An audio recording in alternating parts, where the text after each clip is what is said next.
Sometimes, life does not become difficult because God abandoned us. Sometimes, life becomes difficult because we abandoned our own dharma. And this is the story of an old Indian man who learned that lesson too late, or perhaps exactly when he needed to. In a small village near Vrindavan, there lived an old man named Hariram. Every morning before sunrise, the temple bells echoed softly through the village streets. Women cleaned their doorsteps. Incense smoke floated through the air. Cows walked slowly beside the dusty roads. And while the entire village moved with purpose, Hariram sat beneath an old banyan tree doing nothing. He watched the sky, he watched people passing by, and he dreamed. One day, he would say, my life will change. One day I will become rich. One day God will bless me.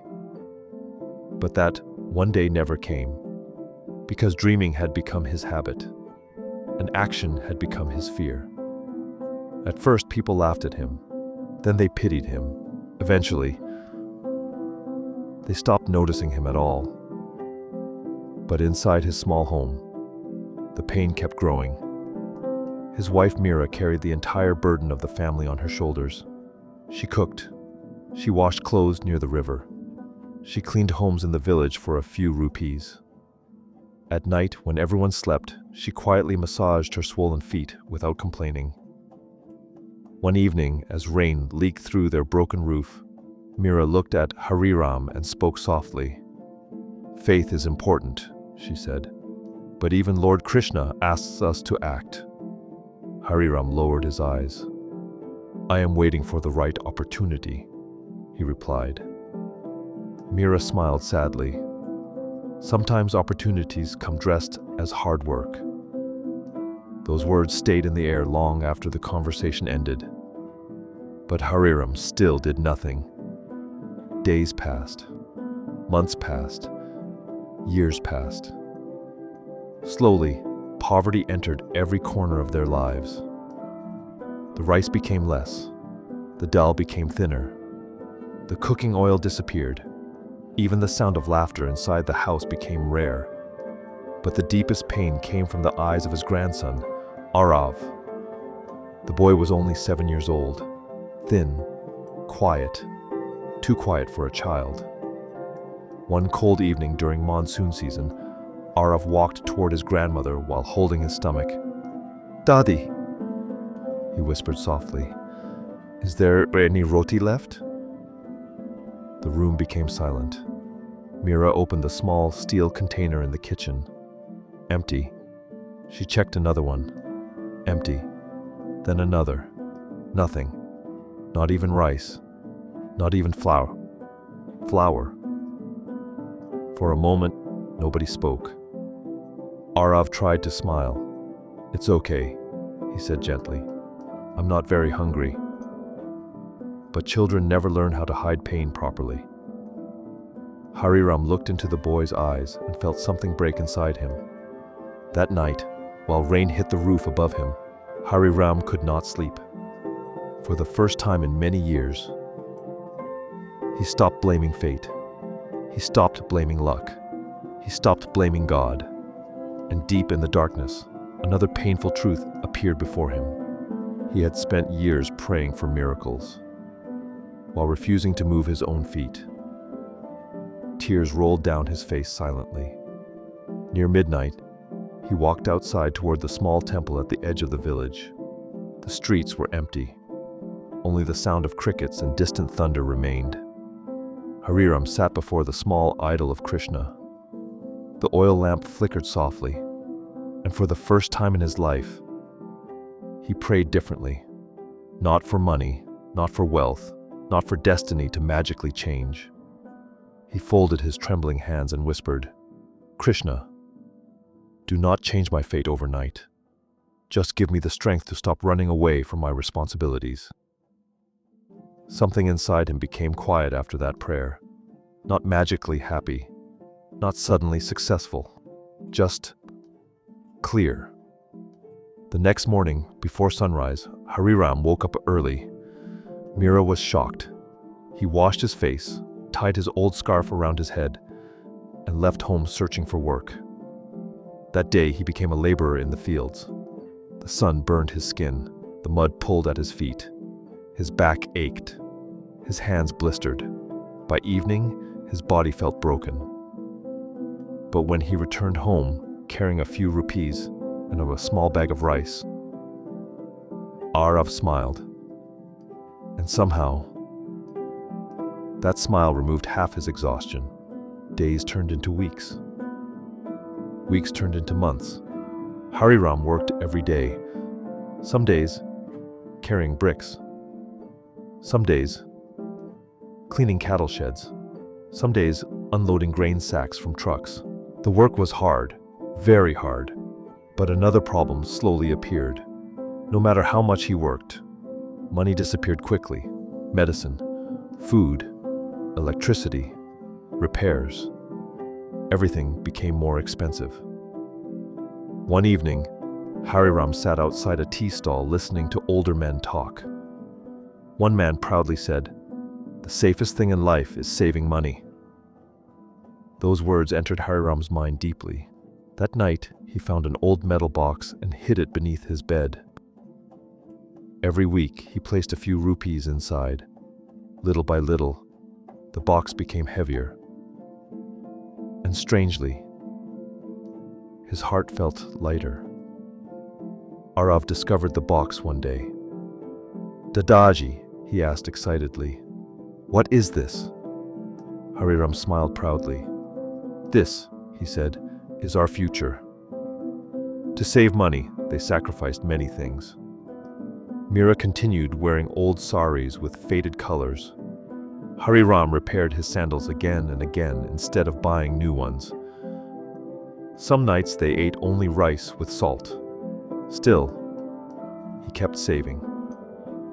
Months later, Hariram finally carried the metal box to the village market. His hands trembled with hope. He counted every rupee carefully before the shopkeeper. "I would like 2 large sacks of wheat," he said proudly. But the shopkeeper looked at the money and sighed. Prices increased again. Hariram frowned. "What do you mean? This amount only buys 1 sack now." It felt like the ground disappeared beneath his feet. All those months of sacrifice. And yet life still moved faster than his savings. That evening, Hariram sat silently beneath the banyan tree again. But this time, he was not dreaming, he was thinking. Around him, village life continued. A milk seller passed by, a fruit vendor shouted prices. A woman sold fresh flowers for temple offerings. Everyone seemed tired, yet peaceful. Why? Because their money moved. Their work created life. Suddenly, a memory returned to him. When he was young, his father once said, "Money hidden in fear slowly dies. Money used with wisdom begins to breathe." Hariram looked toward Arav, then toward the empty yard beside their house, and a tiny idea appeared. "What if," he whispered, "what if we buy 1 cow? Not someday, not later, now." The next morning, Hariram used nearly all his saved money to buy a thin old cow nobody wanted. People laughed. "That animal barely stands," one man mocked. But Hariram no longer feared laughter, because suffering had already humbled him. The cow gave very little milk at first. Still, Mira made fresh chai. Arav drank warm milk before sleeping. And every morning, Hariram sold a small amount to neighbors. Little by little, something changed. The cow became healthier. Then they bought another, then another. Arav began helping before school. Mira started making homemade paneer. Soon, villagers visited their home daily, not because they were rich, but because warmth had returned there. Laughter returned, prayer returned, hope returned. One evening during Janmashtami festival, the house glowed with small diyas. Temple songs echoed through the village. Arav sat beside his grandfather and asked, "Dadaji, are we rich now?"